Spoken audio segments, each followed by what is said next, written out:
Olá, amigos da TV Justiça, está começando mais uma edição do programa Direitos Sem Fronteiras. Esta semana vamos abordar a drástica situação de um país vizinho ao Brasil, na fronteira ao norte, e que afeta todo o continente, a Venezuela. Há uma crise institucional e a população daquele país encontra dificuldades porque há desabastecimento, comida, remédios, filas e muita confusão aonde ainda chega escasso o alimento. Isso sem contar os cortes de energia. A Venezuela enfrenta uma das mais graves crises da história. O país, que depende quase que exclusivamente da exportação do petróleo, vem sofrendo com a queda do preço internacional do barril nos últimos anos. A inflação chegou a 180% no ano passado, segundo o Banco Central venezuelano, e um quarto da população vive abaixo da linha da pobreza. A falta de alimentos nas prateleiras dos supermercados e medicamentos nas farmácias é um problema constante. São filas e mais filas nos supermercados, e a situação tem se agravado. A incidência de saques e de violência tem aumentado. A crise na Venezuela se intensificou com a morte do presidente Hugo Chávez em 2013. O governo de Nicolás Maduro não consegue trazer estabilidade ao país. Em dezembro, pela primeira vez em 16 anos, a oposição conquistou a maioria na Assembleia Nacional. Como saída para a instabilidade, um referendo previsto na Constituição venezuelana está em curso para votar a possibilidade de revogação do mandato do presidente Nicolás Maduro. Para conversar a respeito desse tema, nós convidamos Carolina Silva Pedroso, mestre em Relações Internacionais, e Elisa Ribeiro Pinchamel, bacharel em Direito, doutora em Ciências Sociais e especialista em Mercosul. Antes de mais nada, muito obrigado pela presença de ambas aqui nos estúdios da TV Justiça. E para começarmos, eu gostaria de perguntar a respeito de um aspecto que normalmente é intrínseco, não apenas em entrevistas, mas até mesmo em estudos acadêmicos. Muitas vezes há uma associação a todos esses elementos que citamos agora, do ponto de vista econômico, do ponto de vista social, com a questão do modelo utilizado na Venezuela, do modelo político. Até que ponto as afirmações que são feitas de um lado e de outro, elas refletem uma realidade em relação a essa crise? O bolivarianismo, ele ascendeu na Venezuela com Hugo Chávez no início do século, e ele vem numa demanda dos estados nacionais sul-americanos de emancipação das esquerdas, com a ascensão também dos governos da Cristina Kirchner, do Evo Morales, do Lula e também dos demais países na América do Sul e América Latina. Esse modelo bolivariano, ele traz uma diferenciação com os modelos vistos antigamente na Venezuela. E ele pretende emancipar, de certa forma, a população, mas ele traz também uma certa concentração de poder na figura do chefe de Estado. E isso acaba refletindo exatamente nisso que é chamado de bolivarianismo? Seria o caso de fazermos essa afirmação, então? Sim, sem dúvida. Na verdade, o bolivarianismo ele é muito característico da figura do Hugo Chávez. Né? Bolívar ele foi um libertador da América Espanhola, e o Chávez utilizou essa figura histórica, que é uma referência para todos os venezuelanos. Então, venezuelanos tanto de direita quanto de esquerda tinham nessa figura um prócer, né, daquele país, e que, na verdade, o bolivarianismo acabou, de certa forma, englobando essa figura para dentro desse movimento. E o que se percebe é que na Venezuela esse modelo estava em construção. O Chávez ascendeu ao poder sem ter muito claro qual era o plano de país que ele tinha. Ele sabia os objetivos, sabia onde ele gostaria de chegar, mas ele não conhecia muito bem quais seriam os meios. Ele é considerado um outsider na política. Ele não era político até então, era um militar. Que acabou vencendo as eleições em 99, e logo que ele chega ao poder, ele propõe uma reforma constitucional. E é essa reforma constitucional que possibilita essa concentração de poder, né, que a professora mencionou anteriormente. E do ponto de vista econômico, o principal objetivo é tentar diminuir a dependência do comércio do petróleo, que é o principal bem de exportação do país, e vários planos foram feitos no decorrer de todos esses anos do chavismo, mas que falharam. Na verdade, essa dependência acabou se aprofundando e hoje a gente percebe que a situação chegou num ponto realmente muito dramático. A morte de Hugo Chávez, ela acarreta algum efeito no sentido de agravar ainda mais essa crise, que na verdade já se falava nesse sentido antes mesmo da posse de Nicolás Maduro na presidência da Venezuela? A ascensão do governo de Nicolás Maduro, inicialmente de forma interina, depois eleito, ele traz consigo uma certa fragilidade, justamente por não ser uma figura carismática como seu antecessor, Hugo Chávez, e é nele que o Nicolás Maduro se utiliza para poder falar com a população. Em casos como, por exemplo, dizendo que o espírito de Hugo Chávez chegou a ele e que falou que ele está seguindo determinado caminho, ou então como, por exemplo, quando disse que dentro de uma obra, num viaduto, existe a imagem de Hugo Chávez que está tentando trazer para a população uma ideia de um desenvolvimento do bolivarianismo. Como ele não tem esse carisma da mesma forma como o seu antecessor, ele se utiliza do meio coercitivo de forma mais drástica para poder manter as políticas que ele pretende desenvolver para o país. Mistura explosiva? Sem dúvida, muito explosiva, né? Uma liderança fraca com um país que já estava numa situação de crise. Se a gente analisa os dados econômicos da Venezuela, eles começam a decair justamente em 2012, que é o último ano, né, que o Hugo Chávez é presidente, ele morre no início de 2013, e na verdade a crise coincide com a doença do presidente. Também reflete que o Maduro tem dificuldade de manter a própria agenda do Chávez, né, de garantir à população um bem-estar mínimo. Hoje se percebe que a população decaiu muito a qualidade de vida que eles tinham de todo o período chavista, então as conquistas do bolivarianismo, que era uma das coisas que mesmo os críticos reconheciam, hoje já não estão conseguindo ser mantidas. A pergunta que sempre vem à mente das pessoas é o fato de que a Venezuela ela tem o maior conjunto de reservas de petróleo do mundo. Qual é o ponto de partida dessa situação especificamente? Bom, na verdade esse é um problema estrutural da Venezuela. Eles estão sentados em um enorme barril de petróleo, e que, na verdade, eles basicamente produzem só petróleo. Então, isso traz um problema de soberania alimentar para o país, porque existe um desestímulo natural da economia à produção de outros bens que não sejam ligados à indústria do petróleo. Então, quando o preço do petróleo cai, o Estado não tem como ter divisas. Basicamente, a principal fonte de arrecadação do Estado são as exportações petroleiras. Na verdade, se diz que a Venezuela sofre do que se chama de doença holandesa. Na economia, é um caso muito conhecido que aconteceu na Holanda nos anos 60, que quando descobriu-se as reservas de gás natural, outros setores da economia atrofiaram. A Venezuela é um caso clássico, né, desse tipo de situação, e que, na verdade, eles não conseguem desenvolver outros tipos de indústria, inclusive a indústria alimentar. Muitas empresas brasileiras estão desistindo de exportar para a Venezuela, porque hoje o risco é muito alto de não ter divisas para eles receberem depois. Então, o risco é muito alto, o seguro para poder exportar para a Venezuela é muito alto, e hoje os exportadores só aceitam vender para o país se o pagamento for feito à vista. E, conhecendo o comércio internacional, é muito comum que esse tipo de comércio seja feito a prazo. Com a Venezuela, isso já não acontece mais. Então, são grandes dificuldades que o governo tem hoje de importar esses alimentos, por isso que eles estão realmente escassos nos supermercados do país inteiro. Corrupção, um tema muito em voga, talvez não só na América Latina, mas talvez em todo o mundo, mas particularmente aqui no Brasil temos falado bastante a respeito disso. Esse elemento também faz parte desse caldo que gera essa situação, essa crise política institucional na Venezuela? Sim, a Venezuela ela é parte da Convenção das Nações Unidas contra a Corrupção.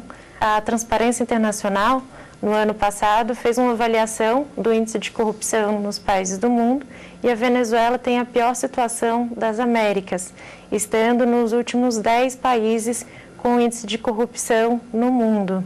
Acho que um dos casos hoje mais dramáticos e que contribui para a crise econômica hoje são os casos de contrabando na fronteira com a Colômbia. Os produtos vendidos pelo governo, que deveriam chegar à população mais carente, acabam atravessando a fronteira, e essa população tem que ir para a Colômbia para comprar o mesmo produto para um preço muito maior.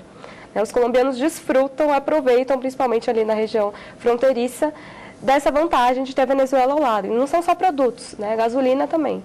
Gasolina é mais barata do que água na Venezuela. Uma garrafa de gasolina é mais barata que uma garrafa de água. E eles gostam de falar isso sempre para os turistas, é curioso. Tratando, como a professora falou, da questão do contrabando nas fronteiras, nós temos também que, devido à atual situação, o número de saques a entregadores de alimentos no país tem aumentado exponencialmente, tendo alcançado a taxa de mais de 200 no último ano. E, devido a isso, o próprio governo tem colocado policiamento para alcançar esses comboios para que a comida chegue nos depósitos. Mas acontece também que uma boa taxa de 20% dos saques também ocorre quando chega essa comida aos depósitos. Então, nós temos que 80% se perde durante o caminho e 20% nos depósitos. Existem muitos depósitos ilegais na Venezuela. O desabastecimento também é ocasionado por esse fenômeno. Existem comerciantes, até por conta da inflação, que acabam estocando produtos de primeira necessidade, remédios, alimentos, e esses estoques, na verdade, são ilegais. Então, a polícia, toda semana, descobre toneladas de alimentos e remédios que muitas vezes perdem o seu prazo de validade porque estavam estocados. Então, a população, na verdade, acaba sendo a maior vítima desse jogo de poder, porque boa parte desses comerciantes fazem parte da oposição e querem, de certa forma, estimular esse caos social para que o governo caia. Então, na verdade, é um movimento tanto do governo, que é ineficiente em lidar com essa crise, como da oposição, que muitas vezes adota uma estratégia de boicote. Eu gostaria de perguntar um pouquinho mais a respeito justamente dessa situação e do que leva exatamente àquela questão da possibilidade de um referendo, colhidas assinaturas, de uma resistência do governo à realização desse referendo e talvez uma tentativa de forçar, inclusive com estratégias como essa, por parte da oposição, para que ele efetivamente aconteça. Perguntando um pouquinho a respeito desse contexto, daqui a pouquinho, quando voltarmos com o nosso programa Direitos Sem Fronteiras de hoje. Vamos fazer um rápido intervalo e voltamos daqui a pouquinho.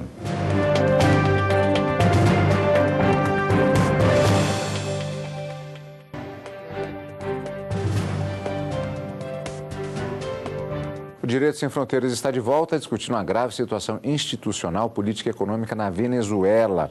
Eu gostaria de começar perguntando a respeito da declaração de estado de exceção e emergência econômica que foi feita pelo governo do presidente Nicolás Maduro. O que significa exatamente isso? Bom, na verdade, para poder compreender por que ele chamou esse estado de exceção de emergência econômica, é preciso considerar que até o final de 2015 ele tinha maioria na Assembleia Nacional. Isso permitia que ele pudesse ativar um mecanismo que são as leis habilitantes. Ele podia aprovar leis sem que elas passassem pelo referendo da Assembleia Nacional no que se referia à matéria econômica. Então, em uma situação econômica muito grave, o presidente dispõe desse recurso constitucional das leis habilitantes. Para poder dispor dessas leis habilitantes por um período de tempo, 3 ou 6 meses, elas primeiro precisam ser aprovadas na Assembleia e depois, a partir daí, ele tem autonomia para tomar essas decisões econômicas. Em 2015, dezembro, ele perdeu essa maioria, a maioria hoje é da oposição, então ele já não dispunha mais essa possibilidade. Foi então que ele chamou esse recurso, que ele é ainda mais grave, digamos assim, diante dessa situação, porque ele permite que o presidente crie um estado de exceção no que se refere ao tema econômico. Então, ele já não precisa passar por nenhum tipo de consulta à Assembleia Nacional para tomar algumas decisões nesse âmbito. E isso gera uma situação de mais oposição por parte daqueles que já não apoiavam. Sim, sem dúvida, até porque essa oposição foi eleita em dezembro como um resultado desse grande descontentamento da população. Então, até as pessoas que tradicionalmente votavam no Chávez e votavam no Maduro, nas últimas eleições mudaram a sua opção de voto, porque perceberam que o governo não era mais capaz de dar respostas para esses problemas econômicos. Então, colocou um voto de confiança na oposição para que ela pudesse, de alguma forma, pressionar o governo a mudar a política econômica.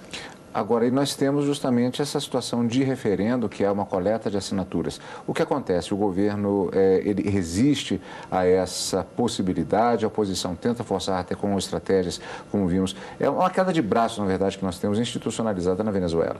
Sim, a questão do referendo, juridicamente falando, ela é possível devido ao artigo 70 e seguintes da Constituição venezuelana, que permitem que os cargos eletivos, presidente, assembleia e magistrados, eles possam ser destituídos do seu cargo a partir de passado 1/4 do seu mandato pelo número de eleitores de 1% da população eleitoral.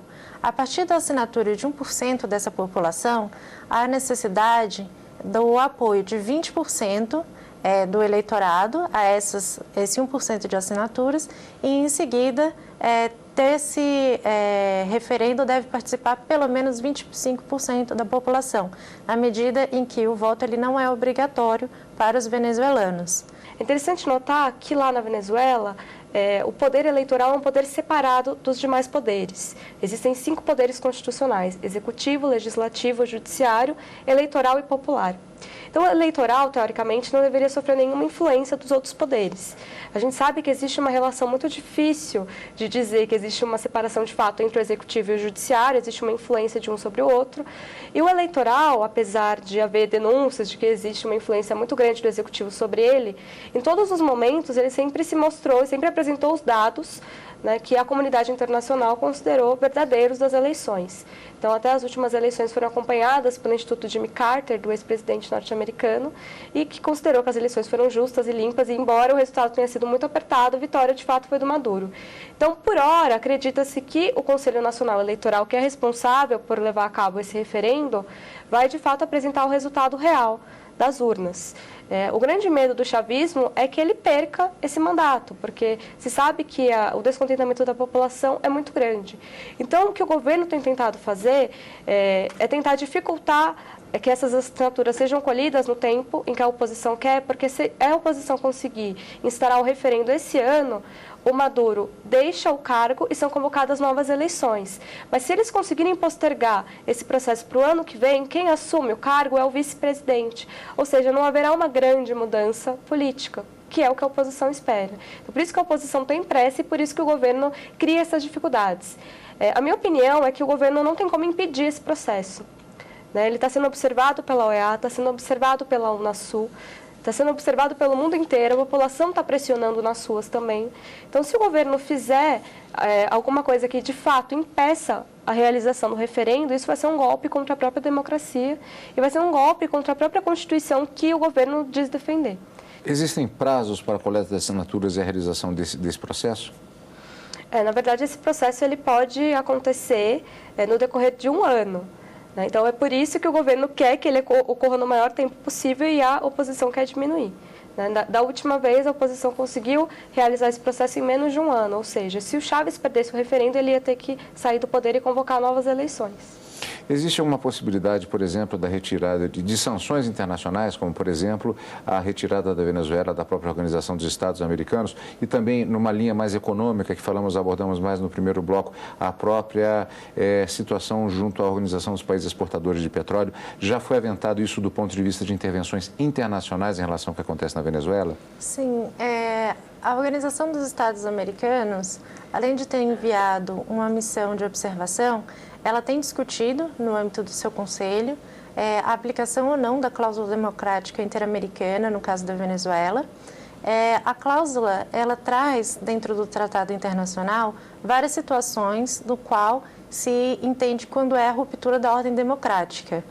Em um caso anterior, mas não semelhante, que foi o caso do Paraguai, entendeu-se na OEA que não seria benéfico uma suspensão do país do próprio organismo internacional, porque impossibilitaria a ajuda da organização no desenvolvimento das atividades nacionais. No momento, a OEA encontra-se discutindo a aplicabilidade ou não. O entendimento do secretário-geral é de que existem indícios, principalmente no que diz a independência dos poderes e a segurança alimentar e a segurança dos cidadãos, na quebra do regime democrático, mas não houve ainda uma decisão. Outra forma também de intervenção poderia ser feita por meio da Unasul. A Unasul ela tem um protocolo que foi adotado em 2010 e esse protocolo ele também trata de uma cláusula democrática.